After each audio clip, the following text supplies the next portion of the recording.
How's it going, guys? Brian Danoff here, and welcome back to my channel, and welcome to my 2023 New York Yankees season preview.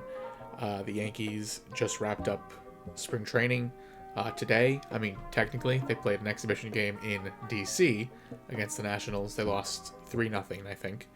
And that's it. They have an off day tomorrow, and then Thursday, they are back at Yankee Stadium for their home opener and game 1 of 162 against Arson Judge and the San Francisco Giants. Carlos Correa too, obviously. I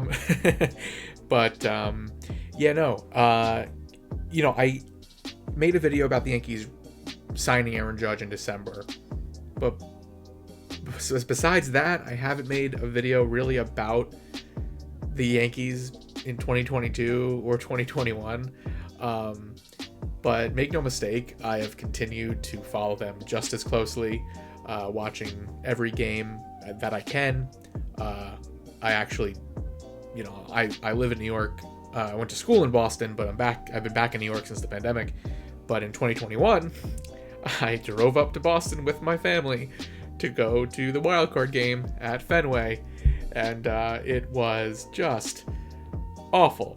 I genuinely block it out of my memory sometimes, and then I remember that I did that, and it's just it hurt a lot. But anyway, yeah. And then 2022, I actually went to ALDS game 1 against Cleveland when the Yankees sort of Rizzo hit the home run, Garrett Cole had a great outing, Harrison Bader hit a home run. Anyway, so I've been, and the way last season ended absolutely sucked. It was so disappointing because obviously the way the first half of the season went, it really felt like this was going to be the group that was going to be the group to, finally overtake the Astros and at least make it to the World Series. But obviously no, they were severely hurt by injuries and sort of the offense that the guys that were in the lineup just not, performing in October.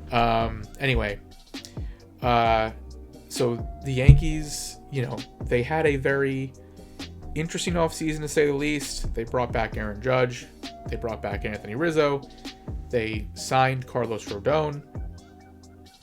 That's about it. That was basically it. They signed Tommy Kahnle too. They brought him back after he went to the Dodgers for a couple years after he blew his arm out with the Yankees in 2020. I'm happy he's back, but he's hurt. So is Rodon, obviously. We'll get to that.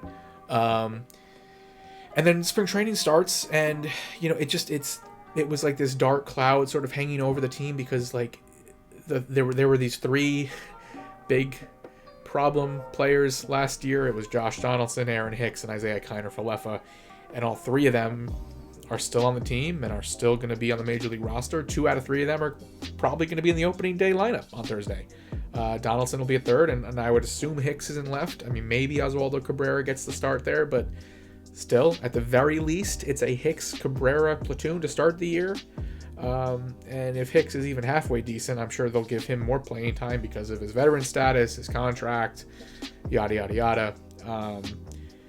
But yeah, so it was like Yankees fans were happy they kept Judge, happy they signed Rodon, but fans were sort of frustrated with the fact that none of the problems with the roster were really addressed. And then the injuries just start popping up out of nowhere. Frankie Montas going to be out for probably the whole year. Harrison Bader, oblique strain. Tommy Kahnle, I think, also an oblique strain. A couple days ago, Luis Severino with a lat strain. Now he's out of the rotation. Rodon, hurt. Has an elbow issue. Terrifying to say for a guy you just signed to a 6-year deal, but apparently he's still throwing bullpens, and it seems like that's trending in a positive direction where he can probably still, be counted on to be in the rotation, certainly by, hopefully mid-May. That's probably being even a little too optimistic, but anyway. You just have all these injuries pile up, while at the same time, you have this brand new, amazing kid, Anthony Volpe, coming out of nowhere and just dominating all spring, and little by little it became sort of impossible for the Yankees to do anything other than call him up and name him the new starting shortstop, and that's exactly what they did. And I'm very happy about that. Yankees fans are very happy about that. I am so excited to watch him. He's a 21-year-old kid from New Jersey who grew up a Yankees fan. His whole family, are Yankee fans, and he grew up. He's younger, obviously. I mean, younger than me, but like grew up idolizing Derek Jeter. There's a picture of him with Jeter that's been everywhere on social media. It's just a really amazing story, and he seems like he's legit. Everyone around baseball, not just the Yankees, they view him as like a sure thing, can't miss, gonna be an elite hitter, and a really good defensive shortstop, and really fast in the base paths too. He might steal 20-30 bases this season. That would be awesome. I'm not expecting him to have like a rookie of the year campaign. I'm not like putting that expectation on him. I think that's unreasonable, especially for a guy again who had 3 weeks in AAA last year, if that. So it was a meteoric rise. So you have this this very two-sided spring training where it was just like all this amazing hype around Volpe and the excitement, and that's going to make opening day so much fun. That's going to make the start of the year a lot more tolerable, given all of the injuries and given all of the question marks. It's a really mixed bag to me.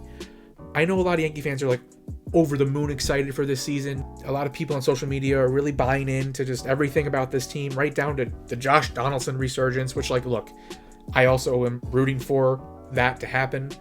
I don't know how likely it is, but that's besides the point. That being said, the Yankees are still in a really good position to win the division, certainly make the postseason. There's obviously a lot to like about this team.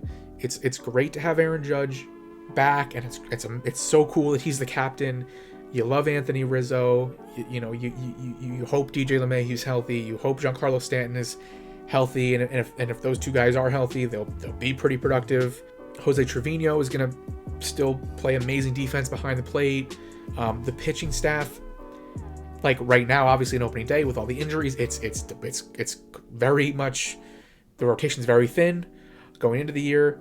I almost am not even really viewing the rotation like that. I mean, I want to, the way I go into this season and recent seasons is what are they going to be by the end of the year, and what are their chances in October? Because it's been, this October will mark 14 years since the Yankees were last in the World Series and last won the World Series. To me, that's getting to a point where it's just, I think it is objectively a long time. It has objectively been a long time since the Yankees have been in the World Series. I understand there are probably 15, 20 other teams that have had longer droughts, and some teams they're way long, 30, 40, 50 years. Some teams have never made it. But objectively, 14 years is a long time for anything. And I was thinking about it the other day, in 2009, A, I was 11 years old. B, that was literally that was the first year of President Obama's first term. Think about how long ago that feels. The iPhone was 2 years old. I think the iPhone that was on sale, I looked it up, was the iPhone 3GS. That was the third ever iPhone ever made. Instagram didn't exist. I can go on and on. 2009 is starting to feel like ancient history. Certainly, in general, but also in sports. So I am tired of watching the same season year after year. I still love watching the Yankees every day. I love going to games. I am a fan. I love a lot of guys in this team, but it's just, to me as a Yankees fan, I am always thinking towards October. So, on paper, you get everyone healthy. You have a rotation of Garrett Cole, Carlos Rodon, Nestor Cortez, Luis Severino. I mean, that's certainly the best rotation of my lifetime as a Yankees fan. Just 1 through 4. I think the bullpen also looks pretty good on paper. Michael King coming back is going to be huge. He can be like that multi-inning Andrew Miller kind of put out the fire kind of reliever in any spot if he pitches like he did last year. Jonathan Loáisiga feels like he kind of figured himself out again. If he's anything like he was in 2021, that would be huge. Wandy Peralta has really established himself as a pretty reliable arm. This was more of an indication of how hurt the Yankees were, but like last year, but like in October, he was like their main clutch, reliable reliever, and he was getting all the important outs and all the important, appearances and everything like that. Ron Marinaccio, Clay Holmes. Clay Holmes is like concerns me a bit because it's like, what is Clay Holmes? Is he the guy he was in the first half of 2022, or is he the guy in the second half? If he's a mix of both, he's a pretty poor closing option, and if he's the second half option, he shouldn't be on the major league roster. So I'm concerned about that. But so the bullpen looks good, the rotation looks good, the lineup looks good. It's just it's to me, it's when you look deeper, you just see a lot of question marks, right? I mean, health is obviously like the main thing. DJ LeMahieu has a bad foot that is seemingly fine now, but it didn't could have required, he could have had surgery on it to like fix the issue, but like he chose not to. He looked fine in spring training. Anthony Rizzo, we know he has a back issue that just continues to pop up, and you hope and pray it only pops up at like convenient times and not inconvenient times. Giancarlo Stanton, do I even have to elaborate with his injury history?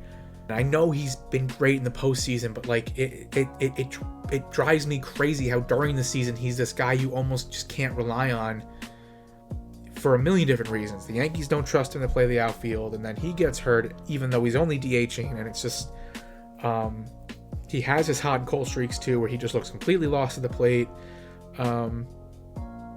So yeah, Gleyber Torres too. Haven't really mentioned him. I mean, it seems like he's going to be the second baseman. He's not going to get traded. Maybe at the deadline, but like he had a pretty good year last year, August and like July aside. So funny because so many Yankee fans like gloss over it, but like no, he had such an awful end of July and the whole month of August after he was almost traded at the deadline. I don't think that's a good enough excuse to just disappear as a hitter for a month when your team really needed you. But I still do like Gleyber generally. I hope he has a good year. I hope he can stick around and see this thing through and, be on the team come the postseason. But if Donaldson doesn't have the resurgence, if Aaron Hicks is who he was last year, if Jose Trevino is what he kind of ended up being towards the end of last year, which is obviously a great defensive catcher, but like a basically black hole offensively, that's a pretty poor bottom half of the lineup. Volpe hitting ninth will help that a bit, assuming he's pretty good. But again, it's a lineup that's very top heavy, still very right-handed hitting dominant, and also you're gonna need the guys around Aaron Judge to probably step up a bit, at least from last year, because he's not going to hit 62 home runs again. As amazing as this is not a knock on him. There's Aaron Judge, no notes with Aaron Judge. He is perfect. He is him. He is the captain. That's so cool to say still. And he's got that dog in him. He's everything you want. But he's not going to hit 62 home runs again this year. He might hit 45. I think if he might hit 40. To say only hit 40 is sounds so ridiculous. But it's that matters if he's not an 11 WAR player this year and he's an 8.5 WAR player. I'm not married to the stat to WAR, but the idea of him having a quote unquote worse year than last year, that could still be a somewhat significant drop off for the team as a whole if the other guys around him aren't producing or they aren't healthy. But yeah, it's just a lot. To me, it's a team that is going to need a lot to go right And I feel like I've said that a million times. And maybe that's just a cliche about every Major League Baseball team, right? Duh. Obviously. Every team needs health. Every team needs players to hit the way they are expected to or better than. But, like, it just feels especially true with this team because there's not a ton of depth. They're going to need pretty pristine health again. And obviously they didn't get that last year. They already don't have it this year.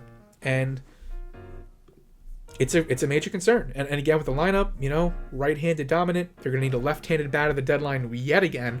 Probably a left fielder. Hopefully it's Brian Reynolds. Maybe it's some other big name that we don't know yet because like a team is going to decide to rebuild, kind of like how Juan Soto became available last summer. But yeah, I'm expecting another pretty similar year as last year. Again, 90+ wins, winning the division, and it's just, what are they going to look like come ALDS Game 1? Hey, listen, I'm getting ahead of myself because you want them to be the number 1 seed, but if they're not, they better be the number 2 seed, because if they're not, they have to play the wild card series, even if they win the division. And that's a whole nother problem that the Yankees will have to worry about. So, I don't know. I think there's just a lot of things up in the air, in my opinion. And I'm trying not to be too overly negative. I'm just pessimistic. Because, again, I am happy the Yankees are back. I'm excited for opening day. Excited to go to the stadium this summer. I always am. I always enjoy watching them every night to some extent. I mean, don't really enjoy when they lose, but I'm always happy to have them to watch every night. But again, 14 years now between World Series appearances, or since their last World Series appearance, and I want that streak to end. Will it this year? I kind of lean no. I would probably put my money on Houston winning the AL yet again, because they still seem to be a step above the Yankees. I mean, they lost Verlander, but they added Jose Abreu, and Houston's pitching staff is still amazing even without Verlander. So, and maybe they'll acquire some other ace at the deadline. That's another thing too. The Yankees need to be willing to be aggressive at the trade deadline. I mean, they settled for Frankie Montas last summer when they could have had Luis Castillo, and Luis Castillo wanted to be a Yankee and would have signed that extension that he signed with Seattle with New York, right away. So that's another big thing, is what are they going to do at the deadline? Until then, I know that what else can I do but sit back and watch this team and root for them and hope for the best. And that's what I do every year. But again, there's just a lot that I think the Yankees didn't address this offseason, and we'll see if their philosophy in terms of, again, roster construction and the kind of attributes they value in their players, we'll see if that actually, if they're proven right this year, because they haven't been proven right since, 2009. So, thanks for watching, guys, or listening. Please subscribe if you haven't. If you are subscribed already and you continue to stay subscribed and watch my very sporadic uploads, I really appreciate it. Thank you so much. Let me know what you guys think. I mean, am I being too negative? Am I being too positive about the 2023 Yankees? I don't know if that's possible, but maybe I am. But yeah, final prediction. Let's lock one in. 94 wins, AL East title, and yeah, they lose the ALCS to Houston again. That's where I'm at right now. I would love to be proven wrong. So again, thanks for listening. Thanks for stopping by, and I'll see you guys next time.